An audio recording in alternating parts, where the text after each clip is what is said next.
So you leave and you go. Tracking is very much about tracking a person as they travel around the country. So someone arrives in Lagos and they get on a flight to Abuja. Just understanding where your employees are. They leave Abuja and they get on a flight to Port Harcourt. There are lots of tools available for this.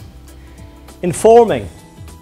So the president of Nigeria decides that he's going to visit Port Harcourt with his entourage and you're planning to be there.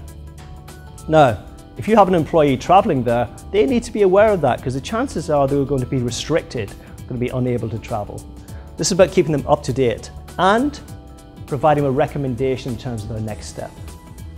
And then as you move through here into the assist stage, support, act, and report. Support and act is very much about providing practical help on the ground.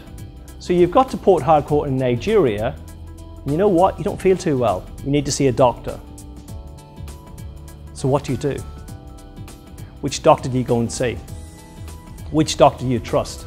So because Nigeria is a higher risk location, there is more onus on you as employers to provide that solution. And employees will expect you to recommend which doctor they should go to. Which doctor is going to have genuine drugs as opposed to the counterfeits, etc., etc. So this is just an example to run through. Assess, advise, assist with that trip to Nigeria. If we take a more local trip, okay? So imagine you have an Egyptian gentleman heading off to Kobar. This should be pretty straightforward, shouldn't it? Prepare and educate. Maybe they've been there before. Very, very good. Comply. So your point about the road traffic accidents? Yeah, so what's your policy when they land in Kobar? Do you allow them to hire a car? Or do you insist on them hiring a driver? So it's a low-risk country to go to, but you may insist on them having a driver.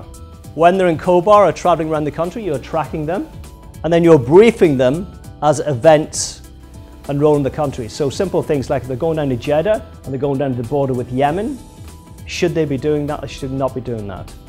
So brief them along the way. And then support and act.